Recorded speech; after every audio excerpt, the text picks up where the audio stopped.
Yes, yes.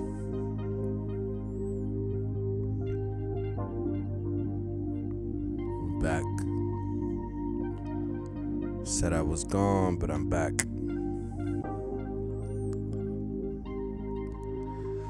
Little late night cook up.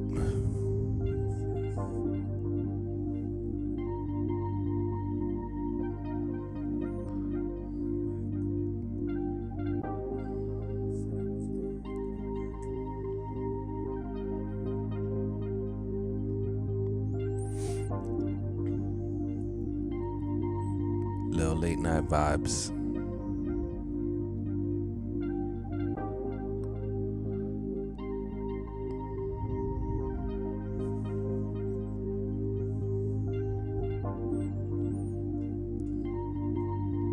I know a lot of creatives, a lot of producers get inspired at different times of the day. For a while, I was always working at night. These days, I'm up more in the earlier times of the day, usually cooking up in the middle of the day. But I do understand why artists, why producers like the late night sessions, because there's something about the nighttime. There's something about the after hours. It just, even getting on the stream right now, like it just feels different. It feels different at night. You know, dinner, late night dinner. Think about it, like why do people go on dates at night? Not only because like that's when you get out of work, but it's also like it's a vibe. The nighttime is a different vibe. So with that being said, what a question would be like, what time do you get most inspired to create? Are you a nocturnal, night owl type of producer? Are you a early bird, coffee in hand, ready to get organized, start your day, be productive? Or are you stay up all night, the late hours? Even a lot of writers, right? Like I've read some biographies here and there, or like came across different I guess interviews you could call them, or excerpts. Like J.K. Rowling, she wrote Harry Potter like when her family was asleep, because that's the time that those artists, those authors were able to get that quiet, that peace of mind, that space to create. So that's my question to you guys, is like, when are you inspired, you know?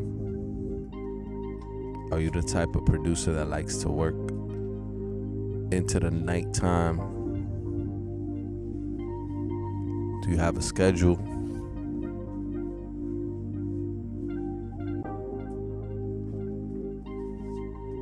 For the longest time,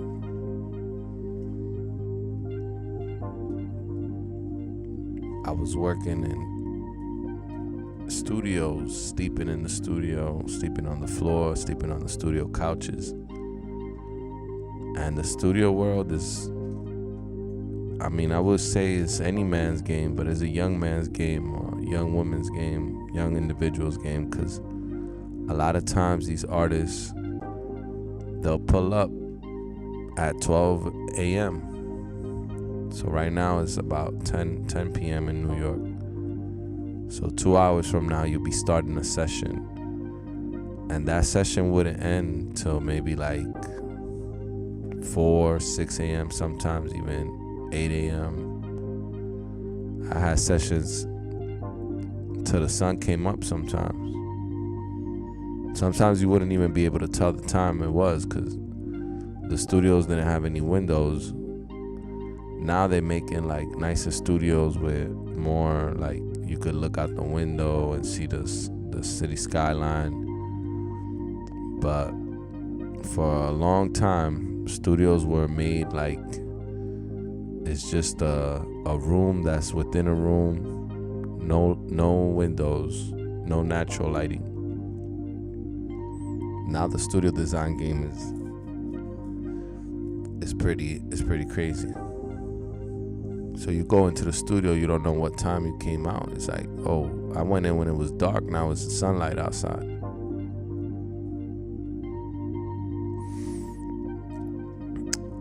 But yeah, what time do you create, and what is more productive for you?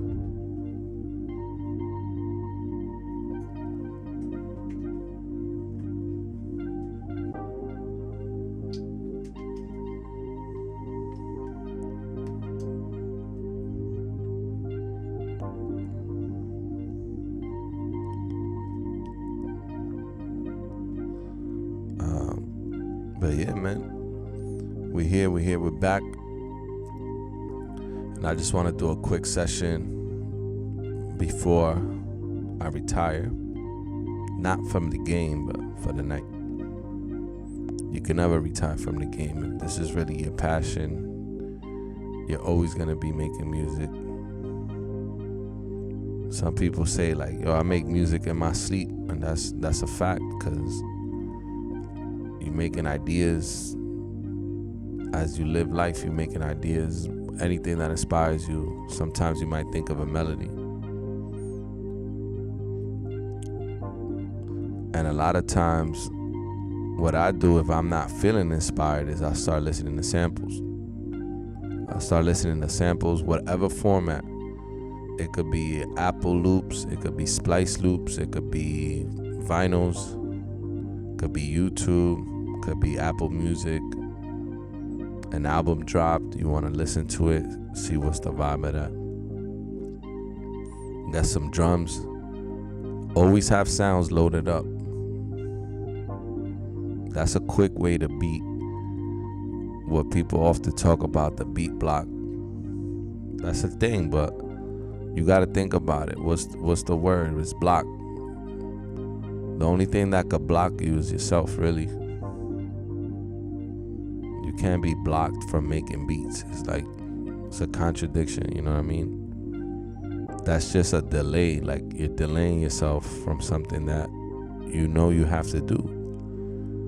Because if it brings you happiness, if it brings you joy, and if it's something that you want to express, like you got an idea in your head, you should be able to get it down on something. Now it's like no excuses, right? You got BandLab on your phone. You got Koala Sampler on your phone, on your iPad. You got Ableton Note. You got GarageBand on the iPhone now. You got Logic. GarageBand is kind of like Logic already on the iPhone.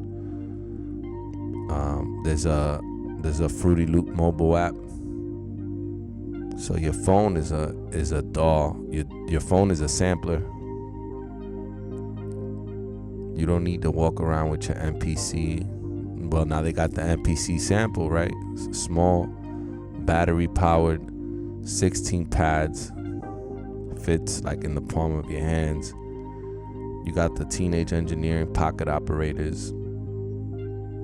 If you got money, you got the OP1 or the OP1 Field. You walk around with that. You can make a beat anywhere, on the airplane, at the beach, if that's your thing. But I don't know. I think it was out True West. I was like, if I go to the beach, I want to get in the water. I want to be at the beach. I don't want to be making beats at the beach. Some creators, some producers, they like having dedicated studios, dedicated spaces, even a studio outside of the home, because it's kind of like you're going to work, right? You're getting out of your house, you're getting out of bed, you're going into the studio. That puts you in a space. It puts you in a mentality. You put on gym clothes, you're going to work out, right? Same thing with the studio. You turn on the sampler. You can't check your email on an MPC 2000 XL. You can't scroll through Instagram on an ASR 10, you know? And that's another thing that's not spoken enough about the power of these machines. They're focused on a task. Even some of the more modern machines, and some of the things I catch myself doing on Logic is I got an update. I got a new update. A plugin isn't working because it needs a new update. So you turn on your sampler now and you got to update the OS. When you turn on these older machines, you got to get to work. There's no delay between idea and getting to work. So a lot of times when I load up my MPC 2000 XL, which you guys can see on the background in the left, there's no camera pointing at the screen of the MPC 2000 XL. It's right here.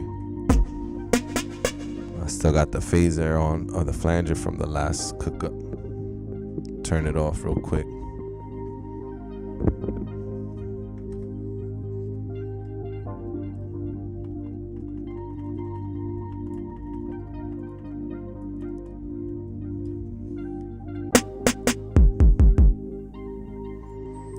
I got drums loaded up. Let's get close.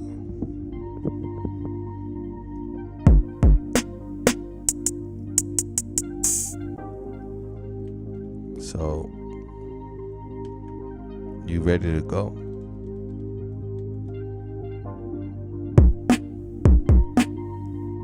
So it's all you need.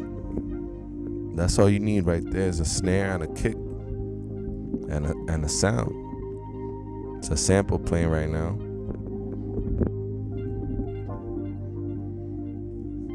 And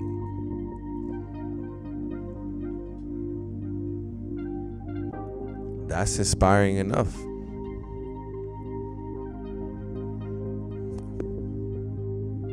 Shout out to the homie that said this needs to be a podcast because I'm not showing anything.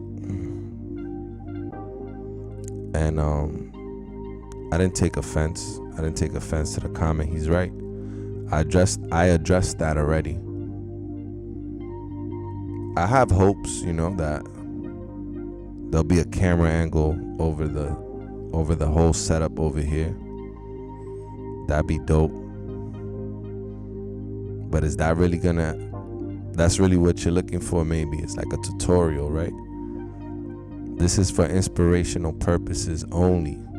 Educational, yes, but mainly inspirational purpose. Because as much as I show you step by step, stop and explain the process, it's not what's gonna help you create. Creativity has to come from you. It doesn't come from a tutorial. You could watch tutorials all day. So I'd rather you tune in, get inspired, and log off of my stream. Respectfully, so that you could go create. That means that my mission has been accomplished. So that person wants to be spoon-fed information. They don't want to be inspired by the process. Because when you're inspired, like somebody once said on my channel when I had low quality, I was filming off of my iPhone my iPhone 14, I believe. Same iPhone I got now. They're like, yo, Free, don't worry about the quality of your videos. I watch you create in the dark. That was the most inspirational comment I've received to this day on this channel. Because that person showed me that they were inspired by the process, not how shiny the tutorials could be. Something I notice sometimes is that the more staged, the more proper the lighting is, the more perfect everything is like the less creativity I see. That's no offense to nobody. That's just what I see. And sometimes very creative individuals, they stop showing up. They stop showing up to these platforms because of people like that have negative things to say.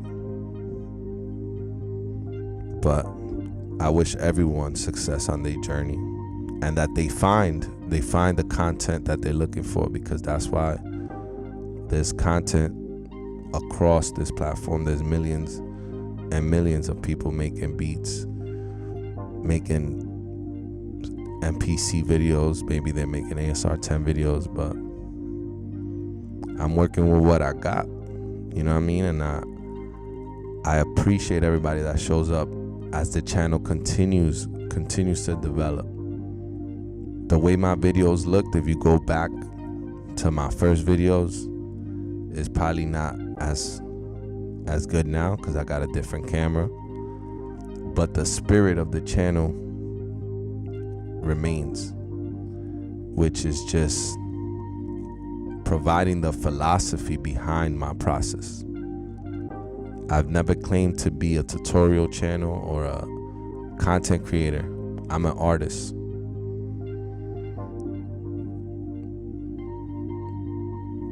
So when I let anyone into my process, that's a very, very, very personal and vulnerable space to be in the studio with a producer. When I came up, you had to be an intern first, then you became an apprentice, then you became an assistant engineer, then you became an engineer. And if you got lucky, you got to be in a session with a recording artist that was signed to a label and see their process. And then if you were an artist, you could go back home, you could go back to your studio, and you could apply that knowledge to your own process. Because the whole point, and I think Evo was here earlier, he works in a studio and works with major artists. You became all of that so that you could take a peek into the process. And what has happened now is that we have accessibility. That's a blessing. We have technology. Anyone with a phone, with a computer, anyone with an idea now, you got things like Suno. Anyone with an idea could be an artist. That's great. Every human being is an artist. God made everyone with the ability to create. Not everyone chooses to express their artistry, but everyone has that ability. Your dedication would determine how much information you were able to get, how curious you were. So when I talked in the last stream about being on the forums, being at work, reading forums, I'm talking about curiosity. I had a stack, I still have it somewhere, I hope I didn't throw it out, Sound on Sound magazine. I subscribed to it for years. Had a stack, just magazine from the UK that had the best interviews, the best breakdowns. It would show you the Pro Tools session of 40 mixing Drake's records and of other engineers mixing major records. So if you had Sound on Sound magazine or you were subscribed, you had to pay. You couldn't go on the website. Even if you try to read the magazine on the website, you had to be a subscriber. You had to pay for this information. So now, the more we open up the knowledge to people, it's like a lot of resistance that comes back sometimes, you know what I mean? And it's a lack of appreciation sometimes, but that's not for everybody. That doesn't apply to everybody. Because, as I mentioned before, I am inspired by everyone that comes here, that walks through this channel and doesn't even have to say anything, you know what I mean? You don't gotta say nothing in the chat. And anything positive or negative, I take everything as feedback to grow. There will be a camera one day, you know what I mean? There will be a camera. I see it already. It's in the vision of the channel to have that. But in the meantime, let's work with what we got. I'll go back to recording on my iPhone if I have to. If I lost everything, I make beats on my iPhone. When I was in DR, I was cooking off my laptop with no sampler.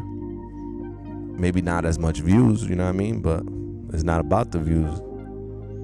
I'm showing you guys, when I create and I feel inspired to share that, I'm gonna do it however I can, you know what I mean? But yeah, thank you guys for tuning in. Thank you guys for tuning in. Thank you guys for always rocking with me. And that's just always, like, I'ma always say that because I want to keep the energy of this channel to be something that's edifying. That means that it feeds your soul. It feeds your soul to come and see someone dedicate hours on hours on hours to a drum chop. That's just what I show you guys, you know what I mean? What I don't show is more hours. So if I stream for 3 hours, how many hours do you think I've actually been working on this process? My 10,000 hours are up, you know? The 10 hours are in already. Now it's time to put 10,000 more and film it for you guys to like soak it up, because now I feel ready that I could actually add value. When I was putting in my 10,000 hours, I'm like, nah, I'm embarrassed if I go online, because this is nothing. I can't even get some drums on time, you know what I mean? And I still struggle with things like that. But now is a struggle that is able to be shared and add value.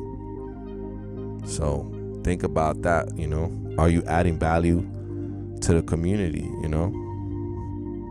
I know these things are, so that makes me sleep good at night.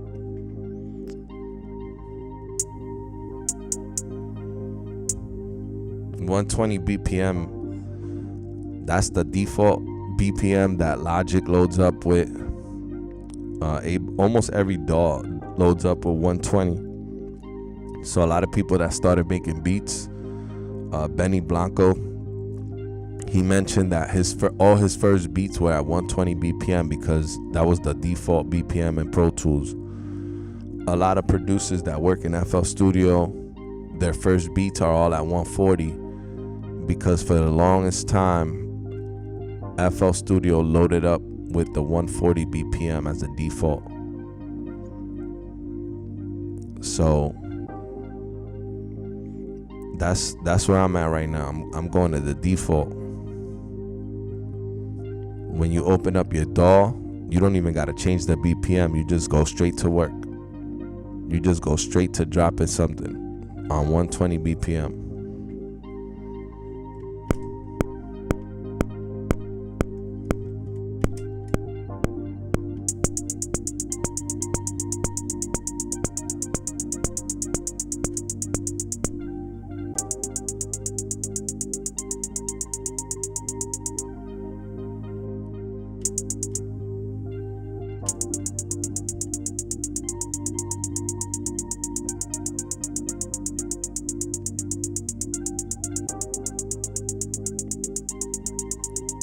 It's not that hard, man. I'm telling you. Even a two-step hi-hat inspires me.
That's how I like to start a lot of my ideas.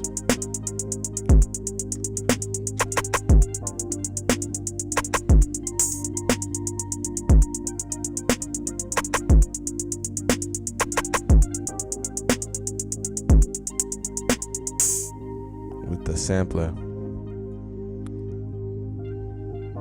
drum loops,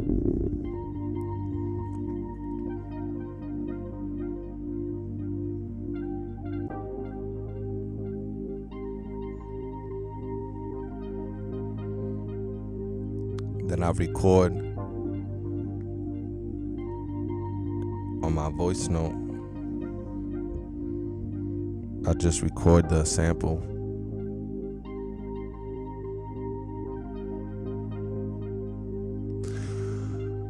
Mute my mic.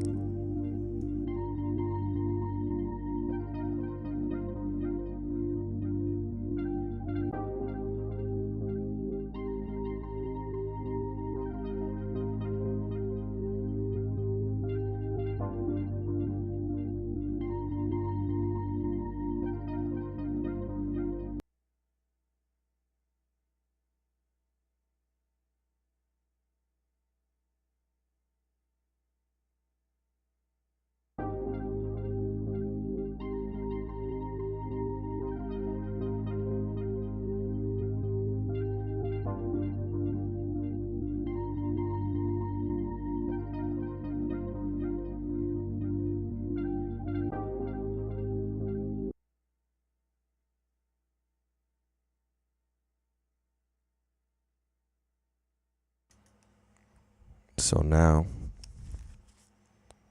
the process, if you stay tuned, I'm doing the same thing mostly all the time, because repetition equals mastery. The more you repeat, the more you ingrain an activity into your process, the more it becomes muscle memory, the better you become at it.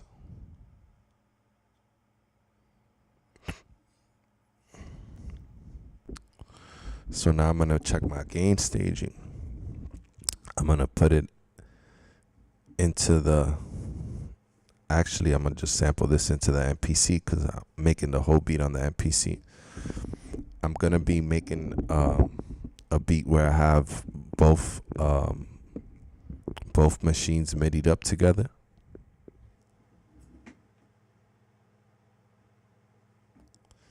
That way I could be playing things in sync. Otherwise I would have to take this drum loop, put it into the ASR, and then do the whole track on one machine.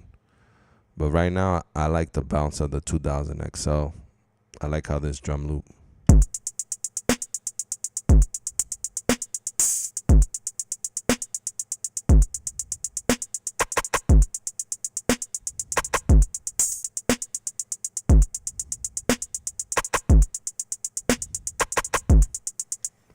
I like how that drum loop is going. Let me connect right now. Before I had my KO2 connected to the ASR 10. Now I'm going to connect it to the MPC 2000 XL.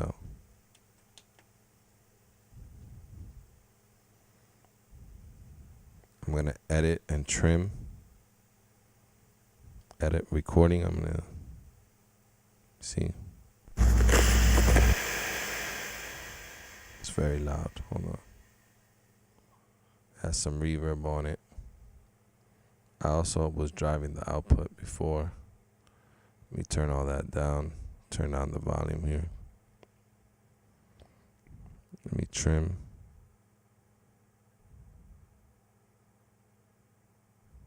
Just to where the sample starts. Then I left a little bit at the end for the turnaround. Trim. You see? Play back and do some gain staging on the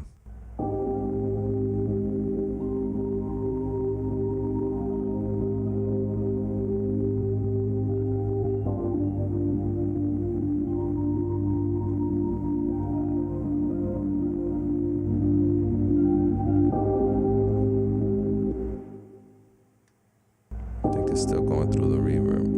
Yeah.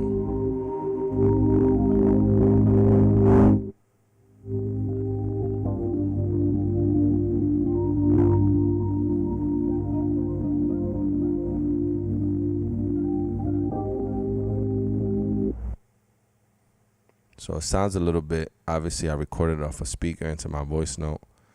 AC is on. All of that noise is going to add you call it noise, I call it character.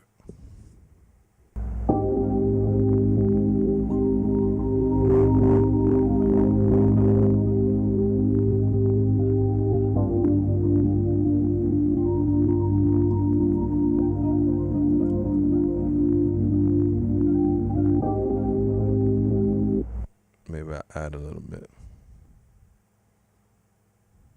of reverb.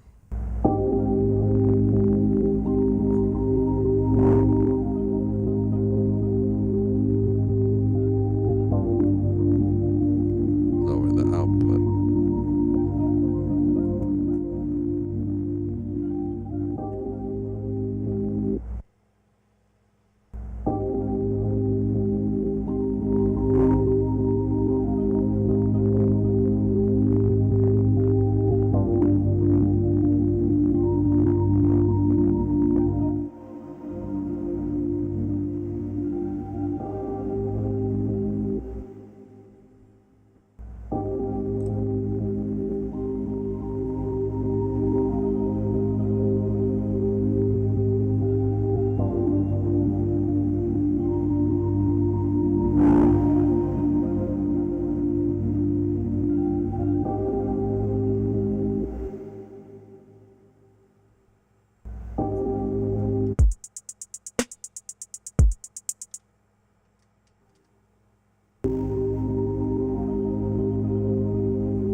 And let's sample that.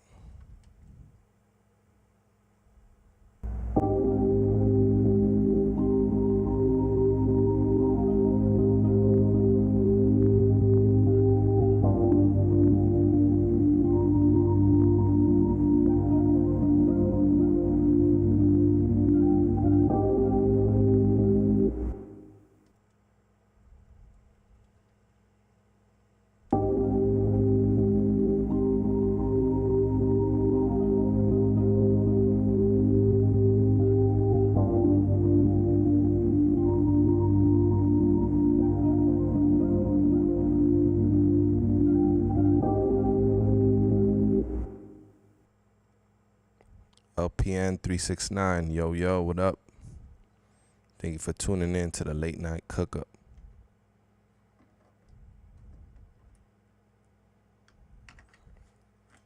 Let me know where you checking in from, what brings you here.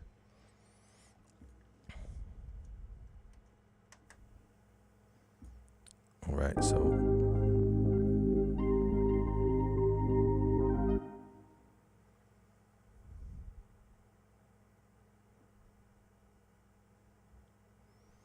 So we got the sample inside the MPC 2000 XL.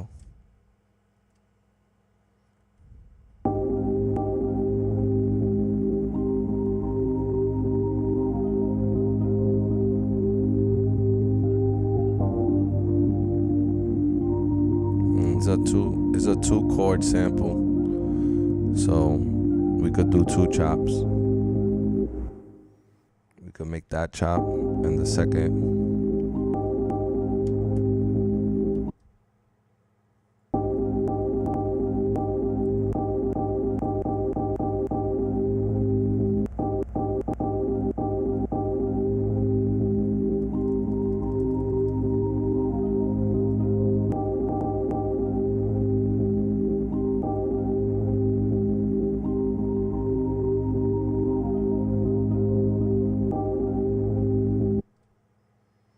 gonna just duplicate. I'm gonna copy this sound. Open window, copy. Do it. That's gonna create an exact copy that I could then chop to the second chord. And the sample, I mentioned it, my other live stream, which is going up, is just uploading to YouTube right now, where I made a whole beat on the ASR 10 by itself with the help of these other samplers. I did that earlier today, and I basically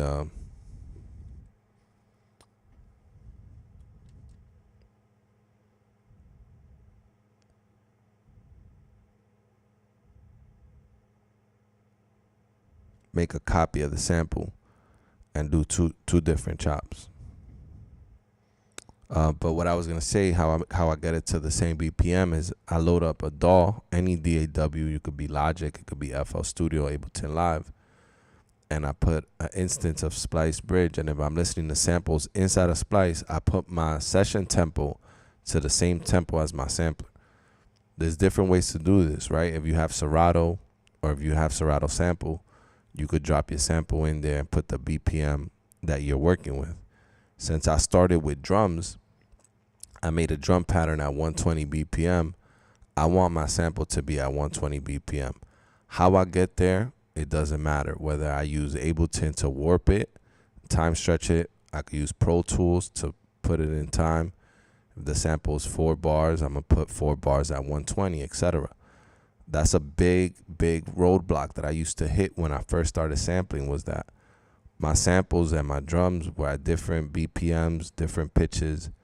I didn't know anything about tuning. I didn't know anything about bars. I didn't know a lot of things, you know. So that's why sometimes when I teach what I know, I get to the very fundamentals. Maybe you guys are probably way more advanced than that, but I still have to mention it because there may be a kid or an adult, anybody that's trying to make a beat, and they're like, why doesn't my sampler, like my sampling, work? It could be that things are not in time or they're out of pitch.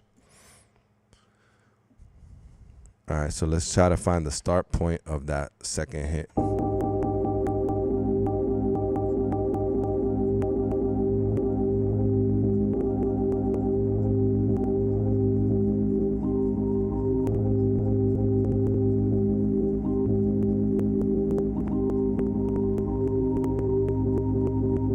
So this is like the part that takes a long time with these older machines, because you can't just take your finger and click and drag it onto the transient. You have to search by ear, as well as there's a small waveform on the screen, which defeats the purpose of me showing you the screen, because the screen is not even accurate most of the time.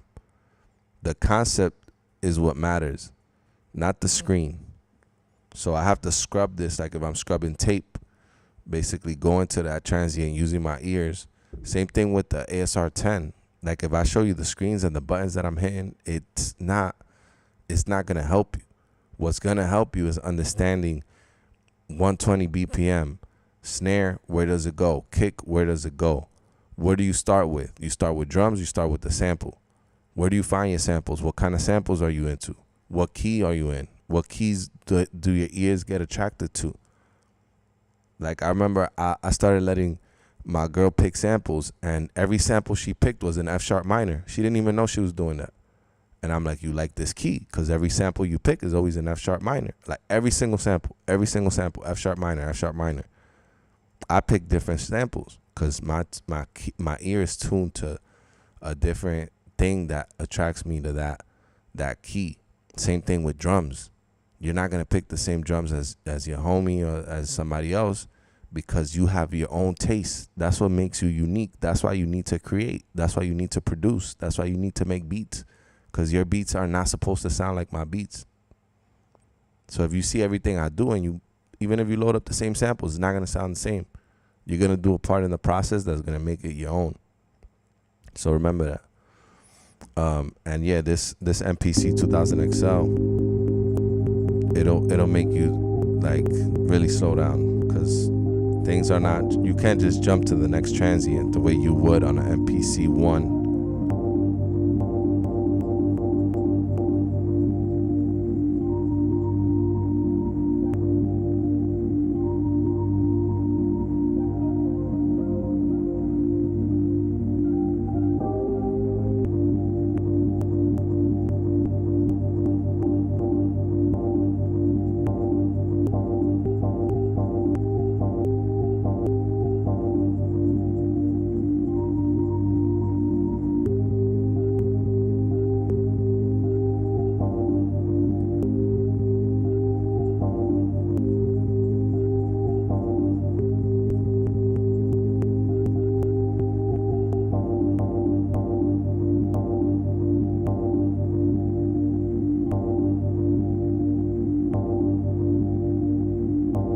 And I don't commit to the sample, to the chop, because if you cut too much, you can't undo. There's no undo on the MPC 2000 XL and on a lot of these older samplers.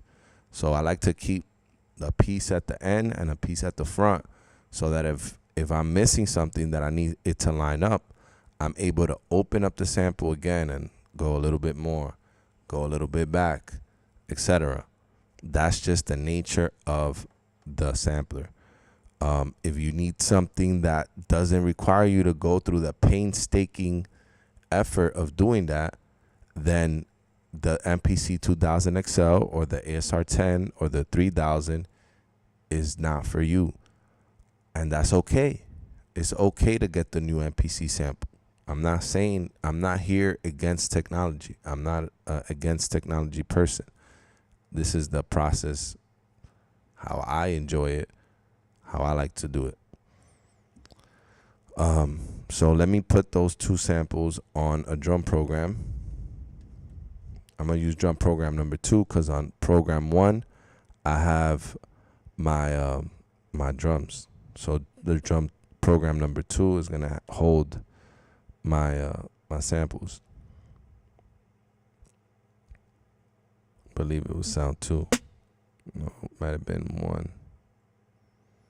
3 and 1, yeah.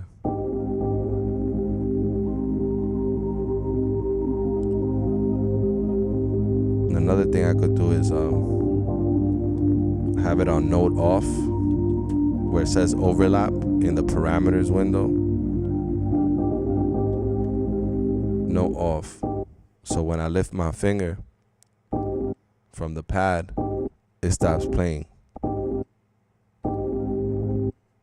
See, if I leave it on poly, it's gonna play every time. If I put it on mono, it'll play the whole sample through. Poly, it'll let the other sample pad overlap. Mono, the next pad will cut off. They'll cut each other off. I would also have to open the mute off. So usually what I do is I'll have them both muting each other. So that's called choking, choke groups.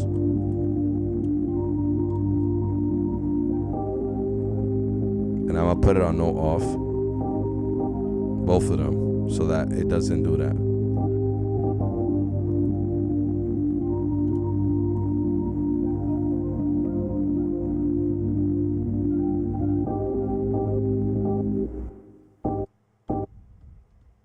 So I'm gonna put the next sound parameters, assign to sound, it labeled it as sound 3. So anytime I press it, it'll just, if I let go, it mutes the sound. So I got both chords on each pad. I mean, one chord on each pad. So I got the beginning.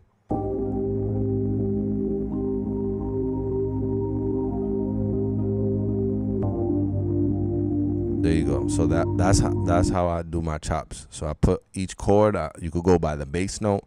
If you're chopping drums, you could go by the transient. So you could chop on the kick. Then you could chop, the next chop will be on the hi-hat. The next chop will be on the snare.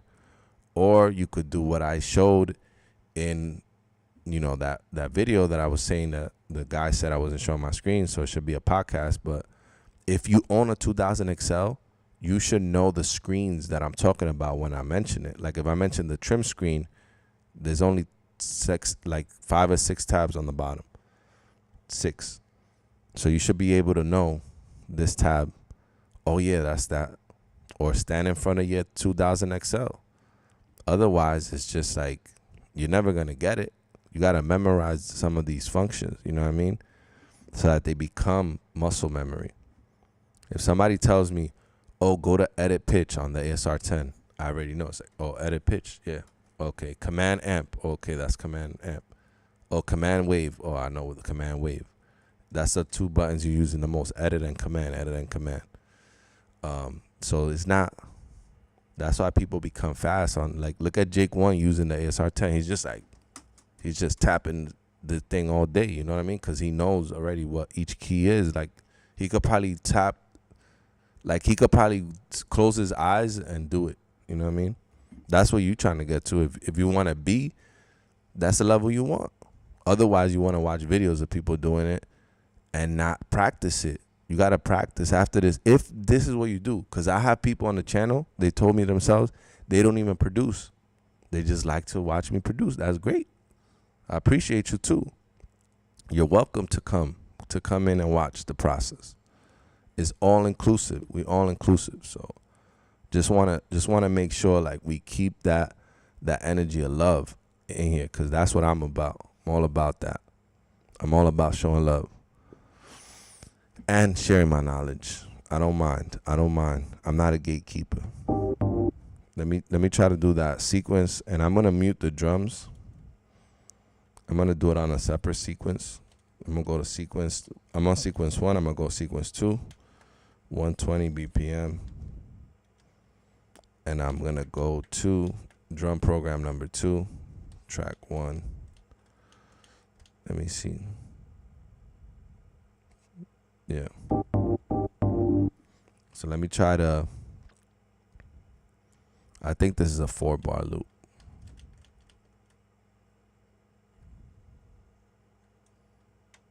So I'm going to record the loop into the sequencer of the MPC.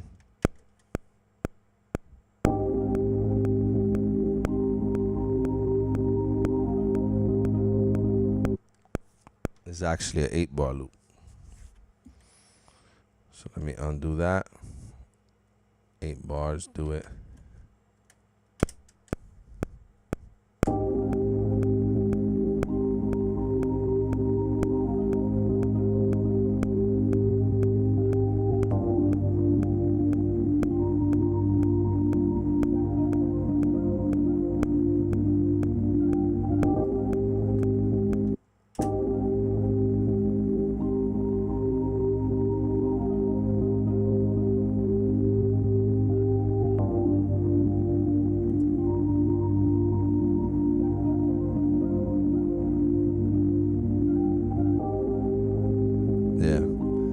So you'll notice like on the 5th bar, there's a little click.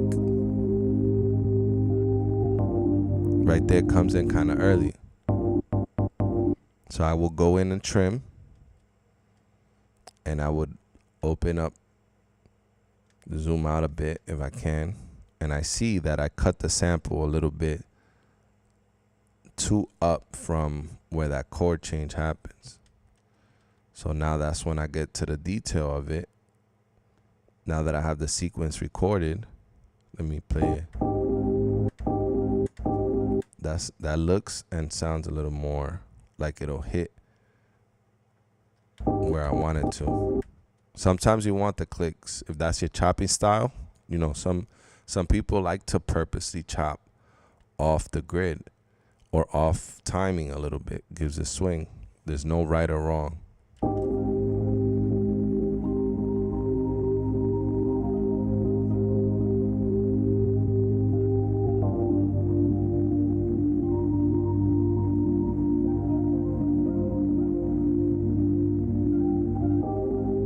Yeah, so now I took the loop.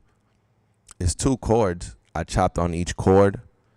I could have played it backwards. I could have played the 2nd chord first chord, but I chopped it already. It's a simple loop, you know. There's not I don't know how intricate you could get with that. You could go crazy, but for this type of beat that I hear, it's just gonna be something like that. Then I will go to my drum program and do maybe new drums. The drums I have on the other sequence are still there, but maybe I just do a new set of drums for this.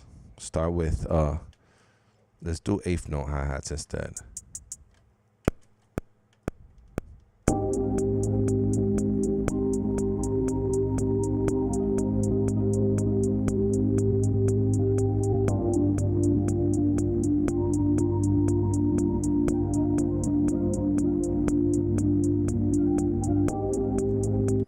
And I love the note repeat on the MPC.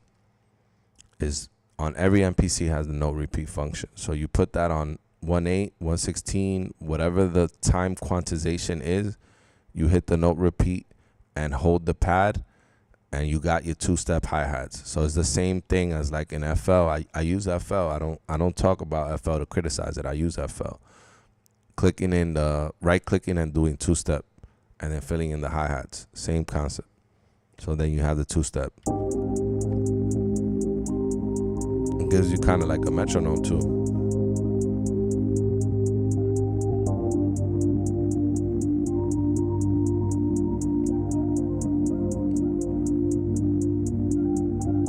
To me, this is kind of like, you know, OVO type, Toronto type beat.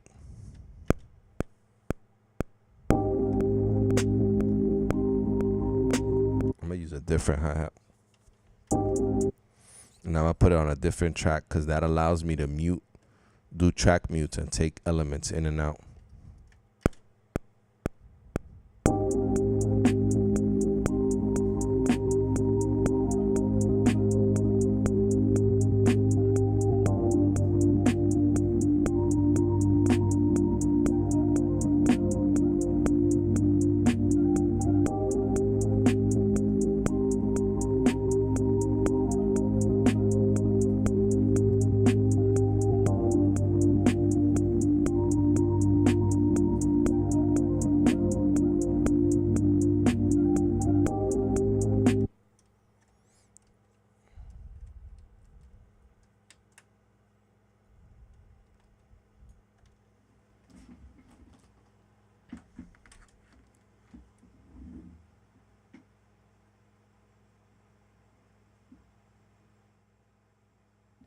And then from there, we got sample, hi-hat, snare.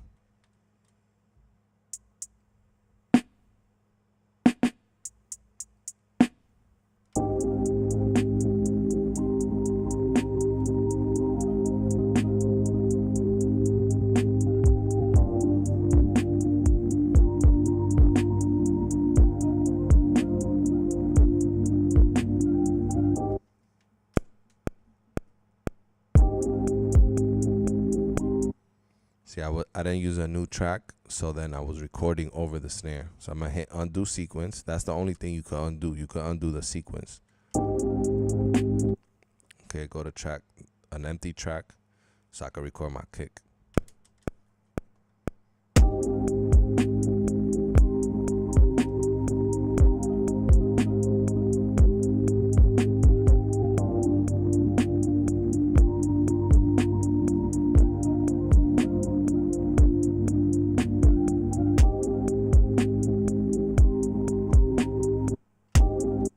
I hit a snare when I did that too. So let me do that again.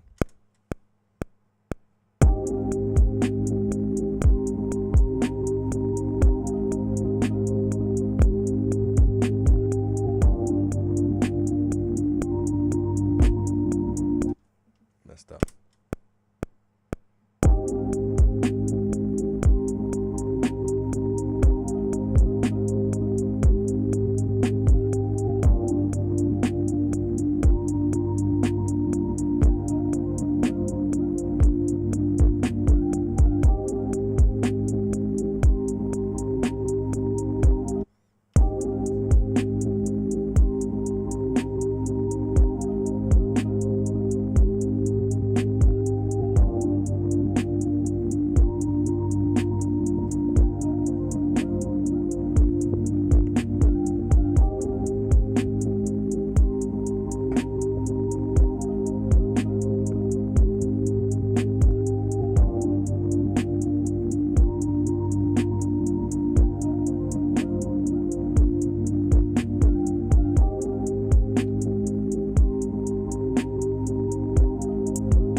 2000 XL.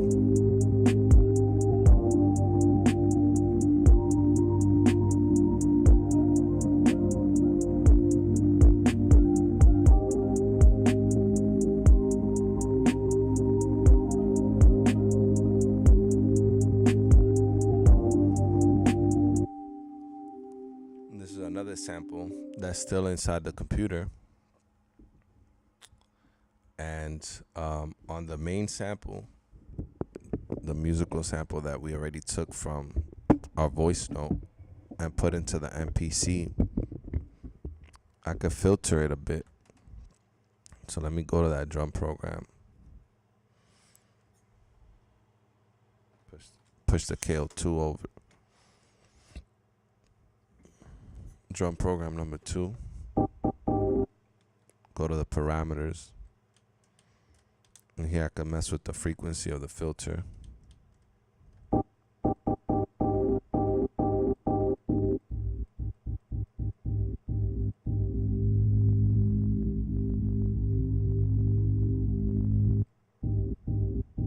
Cut a lot of the top end.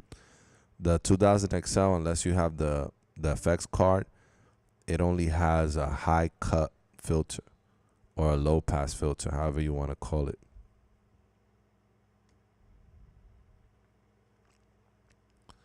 Devins, how we feeling, G? Feeling inspired, my brother. I've been cooking up like the past 4 days on the live stream, so I'm feeling inspired. If I had to say anything, man, I'm feeling inspired, feeling motivated. I'm feeling supported. I'm feeling supported by the community, by everyone that's showing up, man. Love that Akai, man. Yeah, I love the 2000 XL too, bro. This is probably the last. I'm not going to say the last because I don't know where life might take me, but it's the last drum sampler that I need. I've convinced myself that I don't need to gas up on anything new that's coming out with shiny lights and new features. This got all the features that I need. Whatever this doesn't have, this makes up for it. And the last thing that I saw that caught my eye was this guy here, and it's been helpful to keep in the studio because it sits between the two, and I use it to connect my phone via the 1/8 inch, and I could feed samples from my phone through the Teenage Engineer, the KO2 effects into the ASR10 or the MPC 2000 XL. But yeah, I love the Akai, man.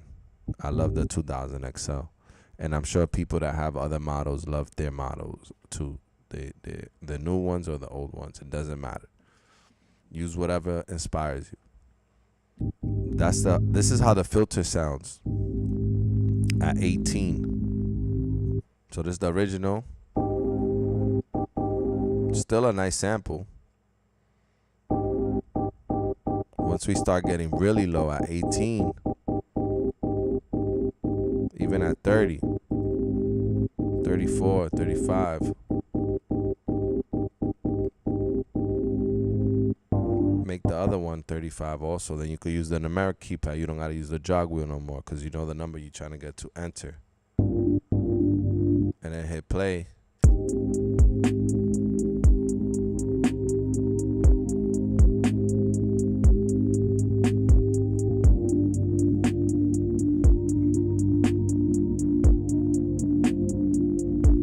All workflows are valid as long as it makes you productive and inspires you. There's no right or wrong gear to get. Get the gear that inspires you. When I say any comment, is not to put down any gear.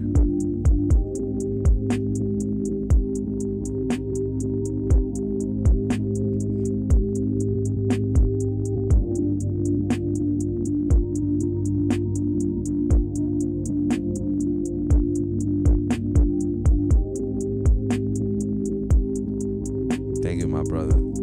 That was programmed earlier in the stream. We chopped that sample too. It's 2 chords, it's nothing crazy.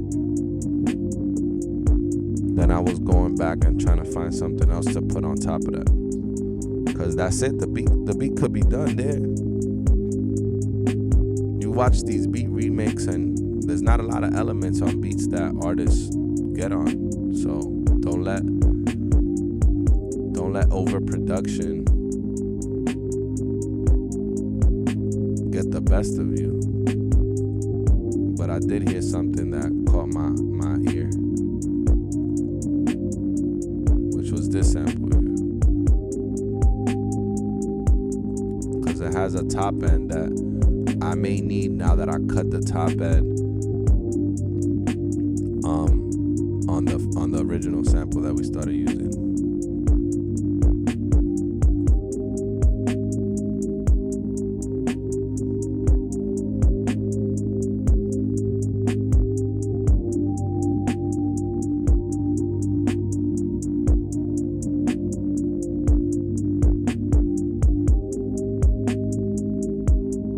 And now if you have more than one sample, you could start making different sections of the beat happen.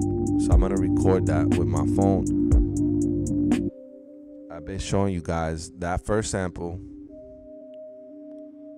Thank you, Devins, man. I was I was researching whether I should go live because I've been going live. This is my third live today, man. And I was like, people get notification fatigue. It's like damned if you do, damned if you don't, right? But I was like, you know what? I'm gonna make a beat anyway, so I might as well go live and show the people what I'm doing in the late night hours. Why not? I'm trying to go live whenever I can, cause there be moments when I can't go live for weeks, for months. I hadn't made a video on this channel for months, cause I'm not on that, like, yes, I should be on that consistency schedule, but this ain't that type of channel where I'm like every Monday, you know?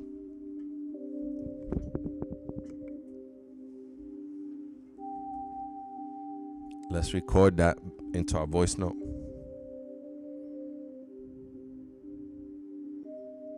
Yeah, that's what I figured. I had somebody, my boy Fish from Poland this morning. It was 5 p.m. in Poland. It was like 8 a.m. in New York. I'm in New York. So I just go live whenever I can. If you catch it, you catch it. Sometimes I put it up so you can watch it later. But yeah, I'm going to just go live so people can see the process as it happens. So what I like to do to give my samples a little character is I recorded, it's kind of like reamping. I'll record it off of the focals. So for those of you that know, these monitors are the Focal Twin 6 BE. These are my dream monitors. The first real studio, or one of the first real studios that I worked in, they had these monitors. And I'm like, one day I'm going to get that. One day. It took me like 10 years, but now I'm able to use them, and I'll sample the monitors with my voice note app. So I'll put my phone, I'll play the sample, I'll put it to the speaker cone, and I'll monitor that. I'll record that into my voice note, and then I'll put it into the sampler. It gives it a little bit of grit than just going straight from the computer into the ASR or whatever. I'm degrading the sample. And that's a big part of the sound today. A lot of the sound is distort this, distort that, chroma console, whatever, RC20. Devins VX. I wanted to start with making YouTube videos soon, just me and my dog, and breaking down my beats, maybe dropping my drum kits and presets for plugins if they want them free. I ain't used to being in front of the camera yet. Man, one thing I'll tell you, just do it, bro. Like you telling me, bro. Like, just do it. Trust in that instinct, man, because you may be offering something that everybody has something unique to say. And believe it or not, I don't think I've been not comfortable in front of the camera, because it's also part of what I do. But just do it, man. The more you do it, the more comfortable you're gonna get. And if you can speak well, then that's already half the battle. So many people have stage fright, and part of this journey, like getting on YouTube, is gonna make you face whatever weakness you think you have. You think you can't speak well, there's gonna be somebody that's gonna come into your content, come across your content, come into your live sessions, and they tell you like, man, I was just like you. I was shy, but you motivated me to get on my on my grind too, because I was shy, and I make beats, and I want to do what you're, and it's so easy now, right? Like everybody got a phone, everybody got a computer, everybody has a DAW. There's people that get more streams. That's why I say you don't need any of these equipment. Like this equipment is like the stuff that I coveted, I wanted, I desired it, I got it, whatever. But there's people getting more views than any of this stuff with just FL and their face, and or even no face. So don't be afraid to put yourself out there. I encourage that. And when you do, and if you see me streaming, come back, promote yourself on my, I don't care if you promote yourself on my chat. I don't care. Let's win, man. Let's all win. Let me record this sample into my voice note app real quick. I'm gonna turn off my mic for a second.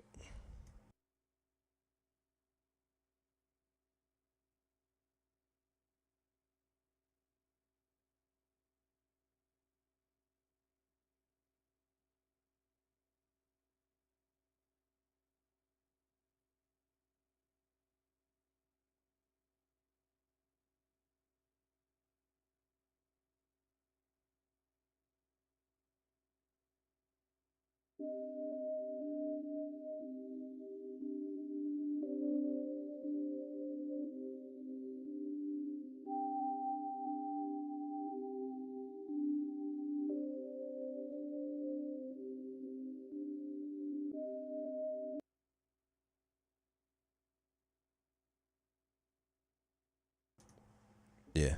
So then once I got that there, I could trim it, and I could drop it into the MPC, which is what I'm using today. And let me actually change the title. Somebody said they was getting bamboozled because I wasn't using the ASR.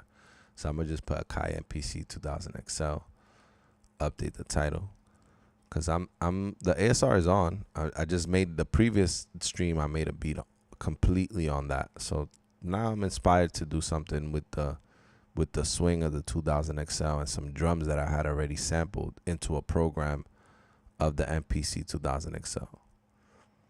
Yeah, man, the free promo, I'ma always shout out like people's names. I leave the chat in my stream so people could see. Devin ZVX. When we waiting for you to create your videos, man. The world is waiting for you, my brother. So yeah, let me edit recording. Hear it back real quick. Got my volume all the way down. Okay, it starts right here. I'm gonna trim it. And like this joint is the voice note app is just like any audio app or like any audio like sampler. You get to go and just drag. You could drag your start point. So I leave a little bit in the front. Then I go all the way to the end. And I leave a little bit right there, even though I let the sample turn around, which basically hits on the one again. That way, if I need a little bit more space, I learned that through trial and error. If I need a little bit more space, I'm gonna be able to have that already in the sample. I don't gotta resample. I used to find myself resampling a lot because I would either cut too much or not enough of the sample.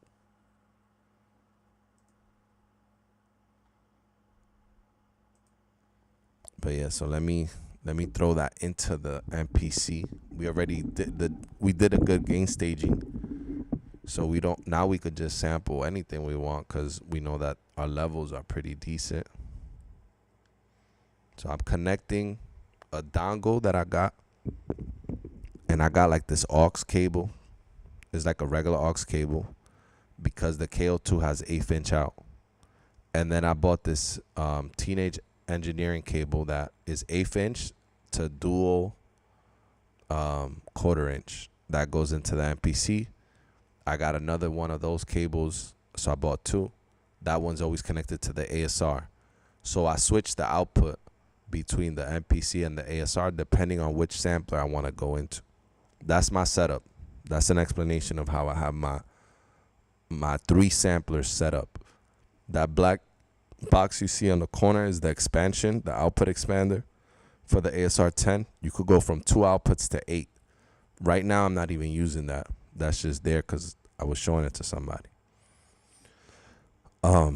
We go into shift sample, which is button number 4 on the MPC 2000 Excel. So I'm hitting shift 4 for those of you that can't see what I'm doing. If you have an MPC 2000 Excel, shift 4 takes you to the sample screen.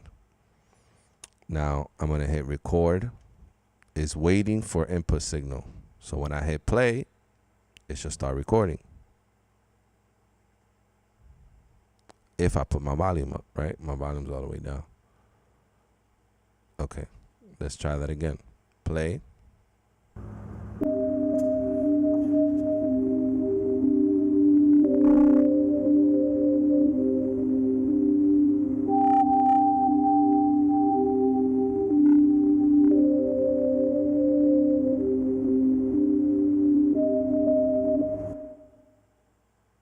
I'm gonna hit stop.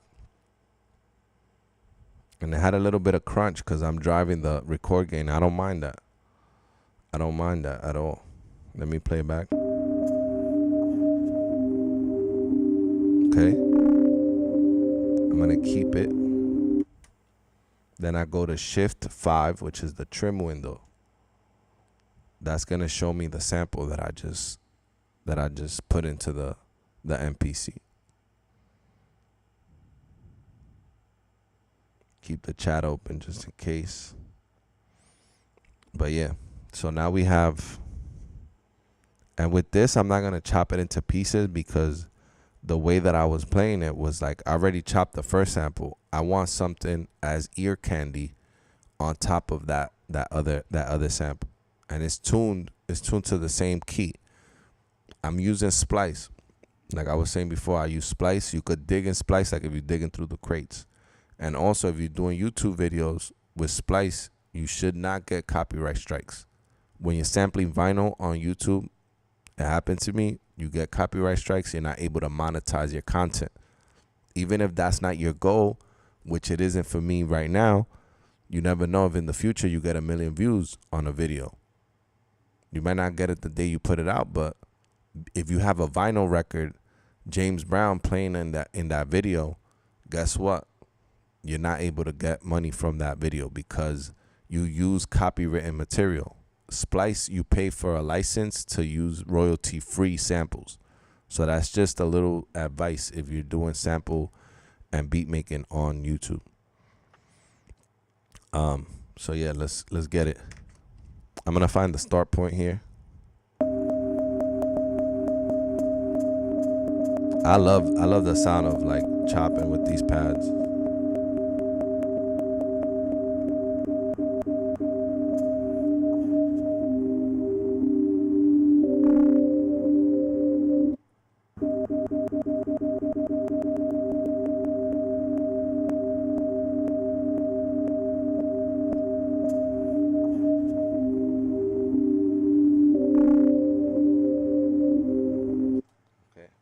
So that sound, I'm gonna go to my sample program, which was drum program number 2, and I'm gonna take this empty pad right here, and I'm gonna add sound number 4, which is the name that I could have named this anything. I could have been sample 2, whatever, because we already have a sample 1. But I don't name my stuff because I usually dump it into Logic before I turn everything off.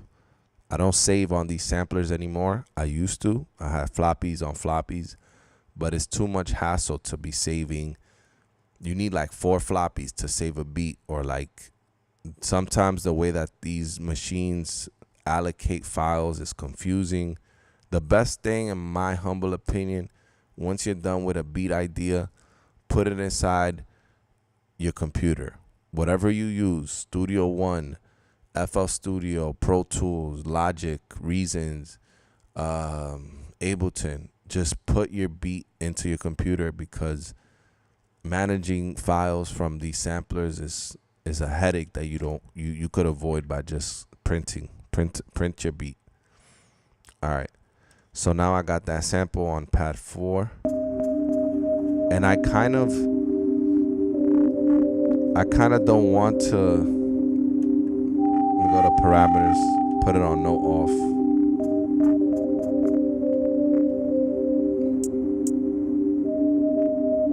I gotta let it play because I had it on poly, so it'll play the whole freaking sample. So if you put it on note off, when you let go of the pad, it'll shut up. You know, like, you see. So what I want is a little bit of a cutoff. Maybe I want some of the highs because the other sample is super filtered out. That was enough to take out this little hi-hat that was in it, or like it was, I think something clicked in my room when I recorded it off the voice memo. If I go back, you'll hear it. You hear that little, sounds like a little hi-hat. If I filter that out,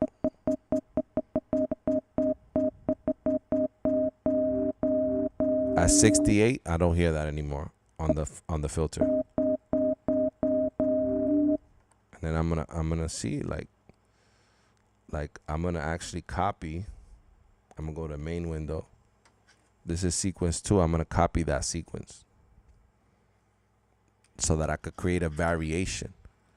I'm gonna have a section of the beat that has that sample in it, and I'm gonna create a section of the beat that has both of the samples in it. Then I could create another section, another sequence is what the MPC calls it, that has just the B section in it. You know what I mean? That way you could have variation, and then you could start to create a song. You could start without the drums.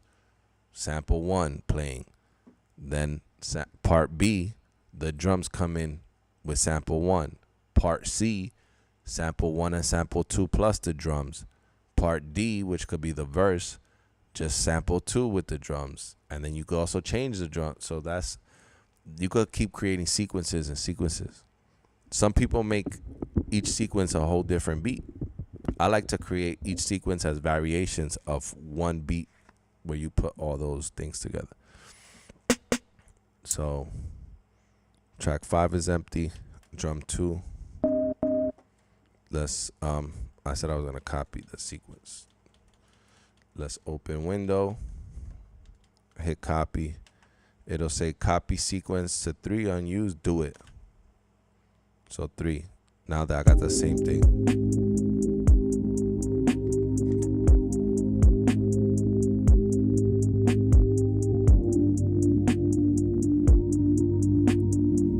See, I messed with that by itself, but I'm gonna add a variation right now. So I'm gonna go record.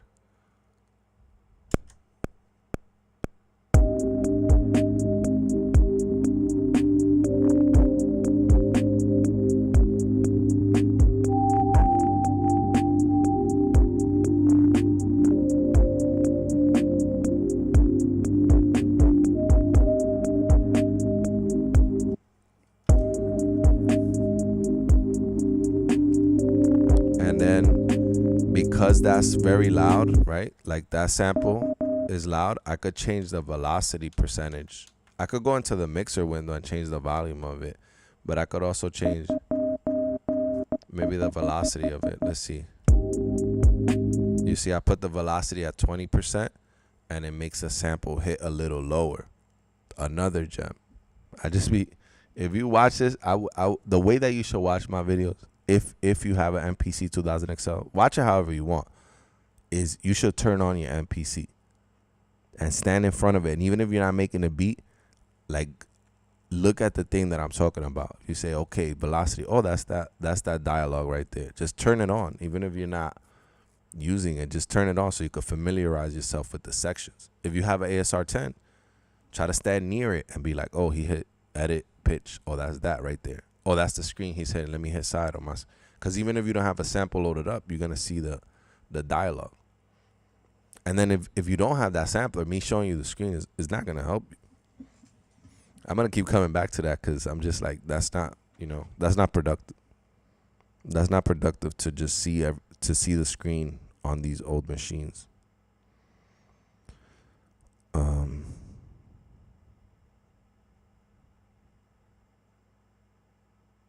Okay. Let's get it. So yeah, change the velocity. Checking the chat. Everybody, thank you for tuning in. I see there's some people in the cook up. Thank y'all for tuning in. I appreciate y'all.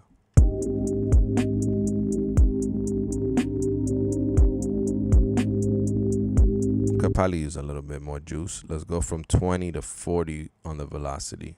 30 maybe, let's see. 40. 50.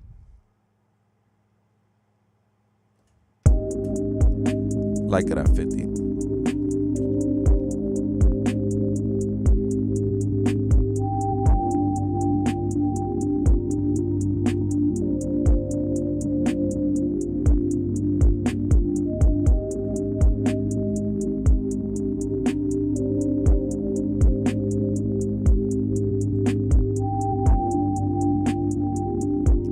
And then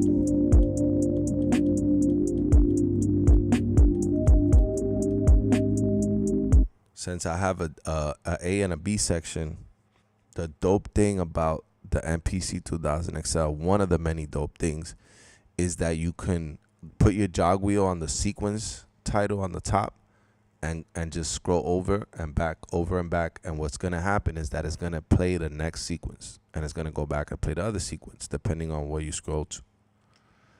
Thanks for the love, G. I'm going to start cooking up here soon. I'm going to keep you tapped in. Pop. Yeah, man. Yes, sir. See, Devin got the right mentality. He got inspired and he's gonna go cook up. That's somebody with a future, man, right there. That's somebody with a bright future ahead. But it was my rant, man. It's like you heard my rant without hearing it in the beginning. And I was just saying, man, that these cook-ups should inspire you to go cook up if you're a producer. I know I have people that join and they just watch production cook-ups. There's nothing wrong with that. I love you guys too.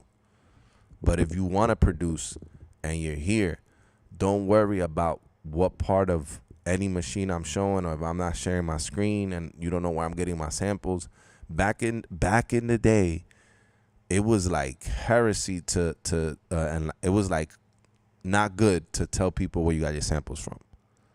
You wouldn't even tell people where you got your samples from. The fact that I'm telling you guys, I go on Splice, I could be doing all of that without just, where he got that sample from? Like, somebody asked me, I'm telling you, all right, I got on Splice. Now y'all want me to show you the actual pack. You want me to show you the screen. You want me to show you each chop. It's like, no, take the concept, take the inspiration, take the hours. I'm doing it live. I'm not using AI to make a scan of me. I be putting in the hours. I'm here 3 hours, 4 hours, chopping, teaching y'all while I'm chopping too. That's hard. But yeah, take that and run with it, man. Make you be like, nah, I'm not even gonna stream. He's wasting his time talking shit. I'm gonna make beats and get placements. Do that. That's what it's here for. Not to critique. How you gonna critique somebody that's teaching you for free? That's why I didn't understand, like, some guy, make a comment. It's like, come on, man. But I just said thank you. Thank you for tuning in, because you still gave me a view, you feel me? But you didn't like what you saw. Keep it moving.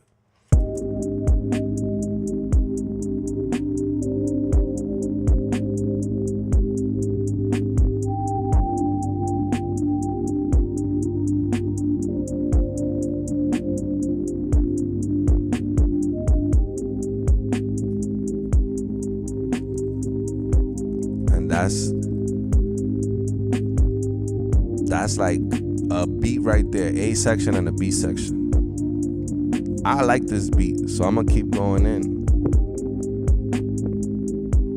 I know a dope artist will go crazy on this beat, as simple as it is. But if you making beats for artists, they gotta be simple and they gotta be fire. You don't have to play every part in it. I just saw my boy A Major Keys. He plays the piano better than a lot of people that I've ever met. I can't play the piano like that, but I know I could chop drums. I know I could put something together on the MPC or on FL or wherever I'm using. That's my superpower, I feel. Not playing the keys, I can't. I'm not a keyboard, like, I'm not nasty on the keyboard.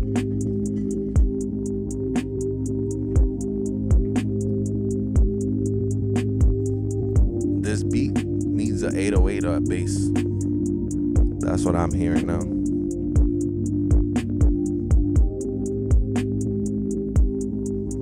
Yep, simple beats are the best for rappers or artists. You're right. Let's go back to that B section.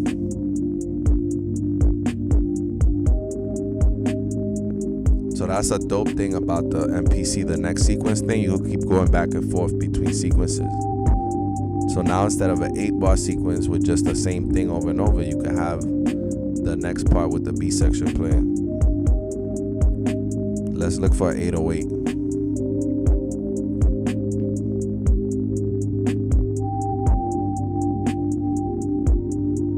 Let me find an 808 real quick. Damn, my phone about to die. Let me charge it. Let me see if I could do the 808 before I need to charge this phone. 808.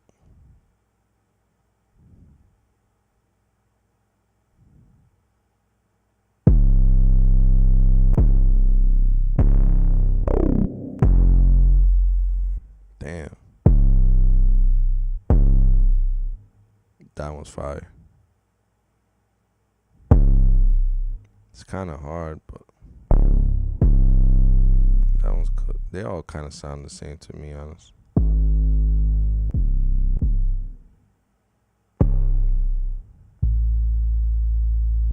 That sound like an older 808 that has that ring on it.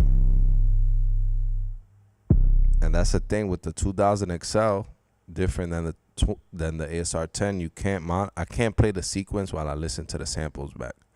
I gotta be on the sample window, and I don't like that about the 2000 XL. So I gotta imagine in my head what 808 will sound good with this beat that I was playing like 2 minutes ago. I like this one. So let me put it into the sampler. The only thing that I preloaded was the initial drums that I had. I've been put that pack into my MPC so that I could always start with 16 pads of drums at least, so I don't have to do this. Then everything else I start sampling it from my phone, from whatever. So let me sample this 808, record.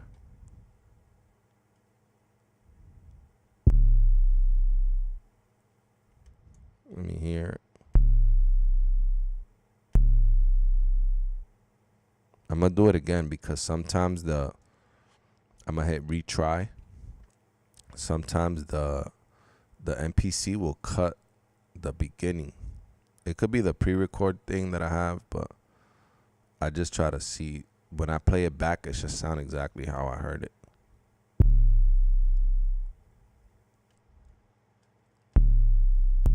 That's better. Sound number 10. So I can name that sound. Let me do that actually, because I'm getting, like, I have too much sounds in here. I'm going to put 808. 808. Then I'm going to delete. I think you could use this space bar. Boom, boom, boom. Yeah, you could use the 16 level button to erase everything after while you're renaming. Hit enter. Keep. And I'm going to go into drums program, which is Shift 6. Shift 6 takes you into your drum programs. And drum 1 is filled with my 16 drums, right? This is drum program number 1. That loads up with my MPC, or I load it up. When I turn on my MPC 2000 XL, I have this drum kit. And this changes, right? This is the mood I've been in after listening to like the last Drake album. So I have these drums. Copy. So then drum program number 2, that's where I got the sample that I recorded off of the full cal into my phone and into the MPC. So that's, and this B sample.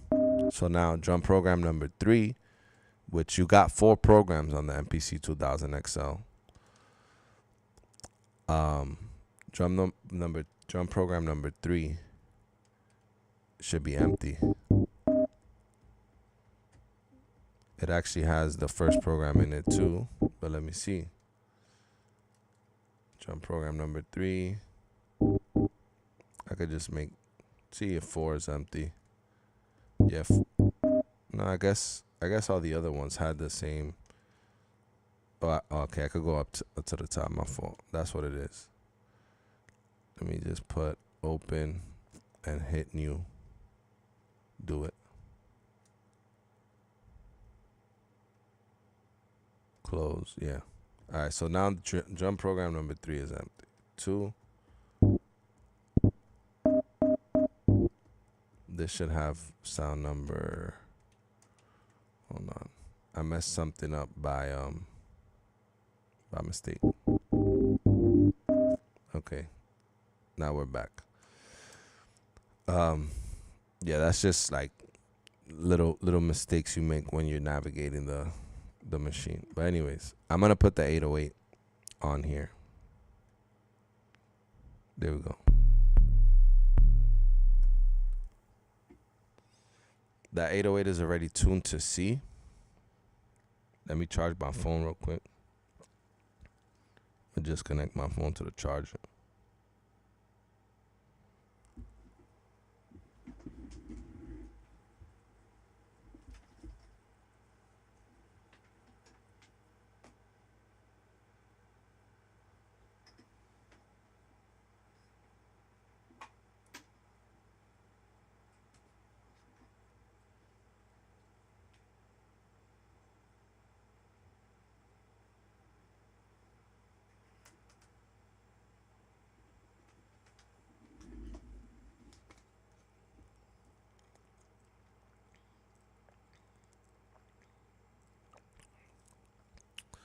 All right, so when you have an 808 inside of the MPC, you could use 16 levels if you want to play with the pitch. So I got my 808 here. I'm going to actually I sampled it in stereo, so I'm gonna open. I'm gonna create a mono version of this sample. I'm gonna go to the trim, the trim window. This is also where I could fix my start point. There's a little click there. There we go.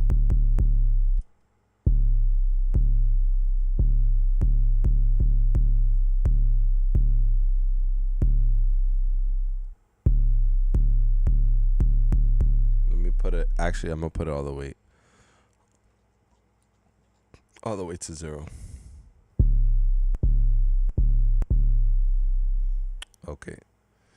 So it says ST in parentheses. That means that the sample's in stereo. It's an 808. For my sample, I don't mind that. Even for some of my drums, I don't mind in stereo. But what I'm gonna do is I'm gonna say convert stereo to mono. Because I want the 808 to be like, straight down the middle. It's the bass. Any sample that you want, you could do that. If you sample stereo, if you're not just sampling the left or the right, you're sampling in stereo into the MPC 2000 XL, you could do that. Stereo to mono, convert. It's a quick process. Do it. Separating 808, close, So instead of 808 ST, I go to the 808 left. That's in mono now. Wait, no, this one. Next one. Yeah, this one. So that's in mono. Or you could listen to the right version. Same thing. All right, so now that that's in mono,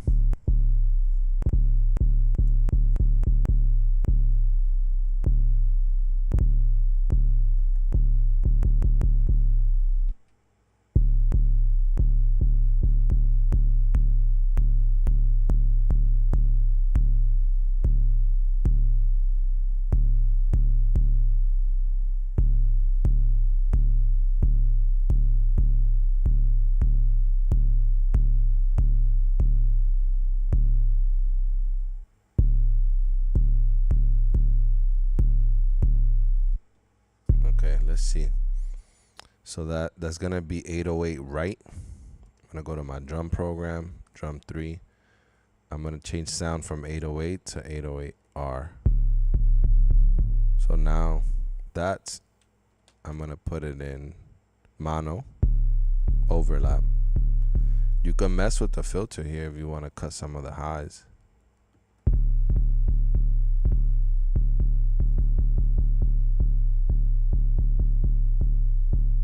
See, that sounds good. 57.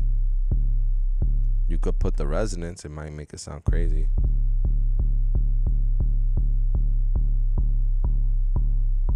Gives it a little like weird hollow. I don't really like the resonance. 57 and 8 sounds kind of good to me. So I'm gonna go to main screen. I'm gonna hear back the sequence.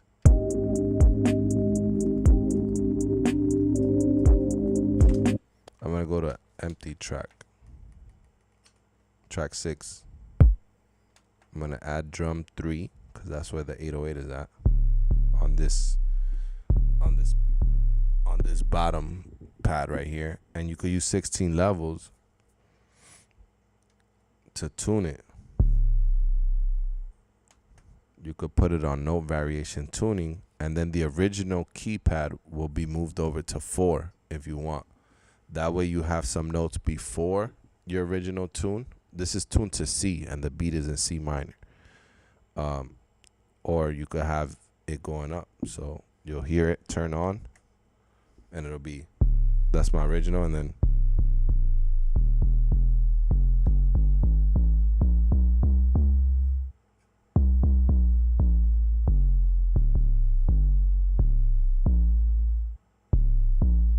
that other corner, I guess, is an octave up.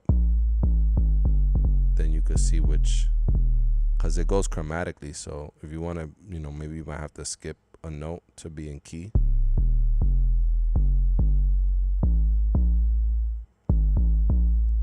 You could use a tuner app too and see if you're doing it the right way. I might just spam the C note for the whole beat. So let's see.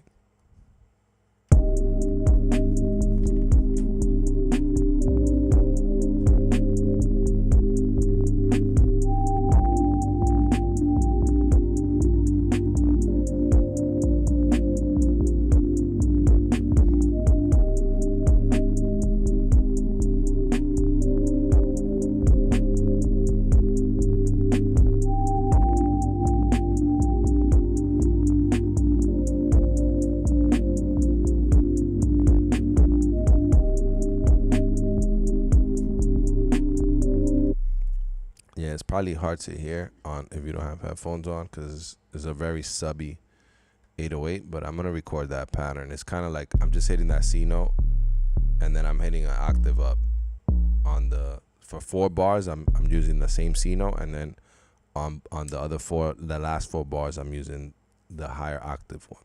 So let me record that real quick. And I'm gonna actually make a copy of this sequence to another one.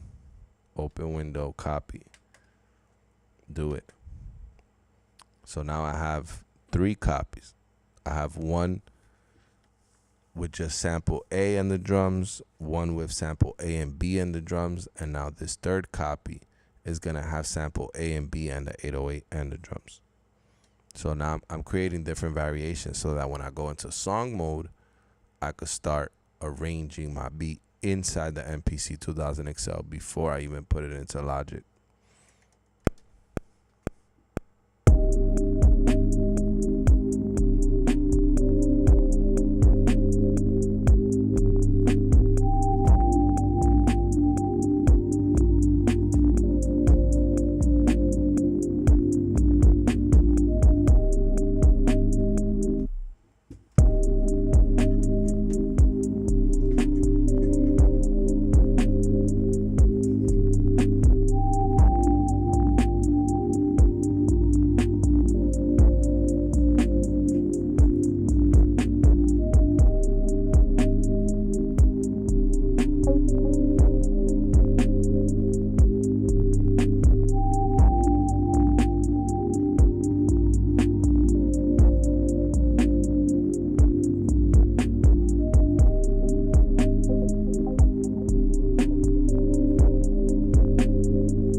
didn't even realize I had like silent open, and I'm just like, oh, C minor. All right. You could start improvising.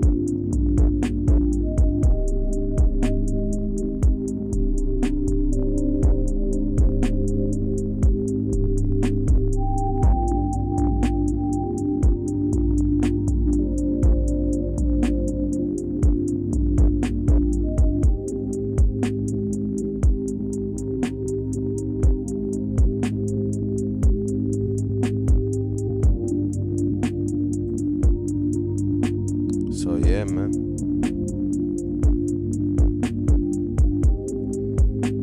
That's kind of like late night cookup. MPC 2000 XL.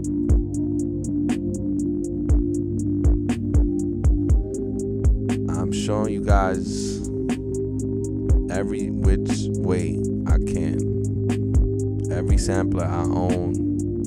How I stay motivated, inspired, how I create.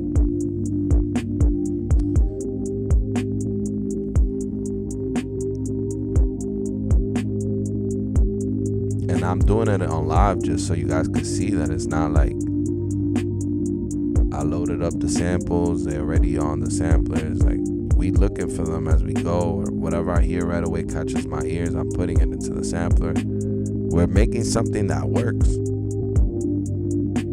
Don't gotta be your favorite beat ever, but that's a workable beat.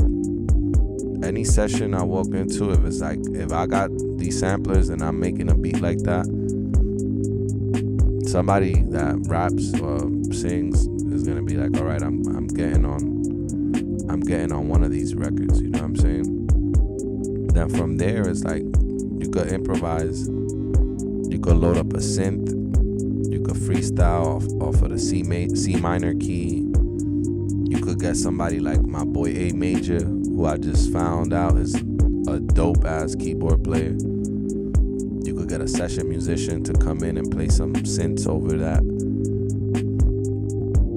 If you got it like that, you could get Mike Dean to play any of his $100,000, $1 million collection of synths over your foundation. But you started somewhere, right?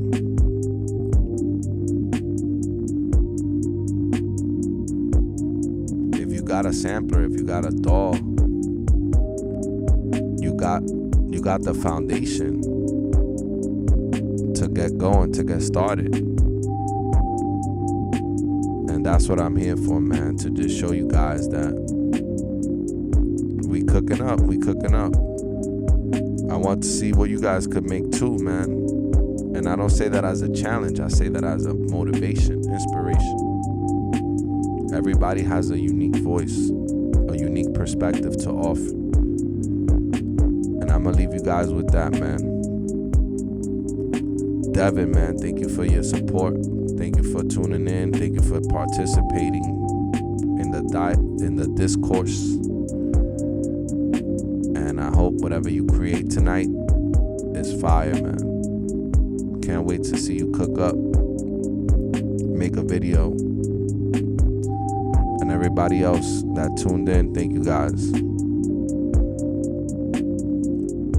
I hope to see y'all soon on the next cook up. It's your boy Freeplay. And I'm out.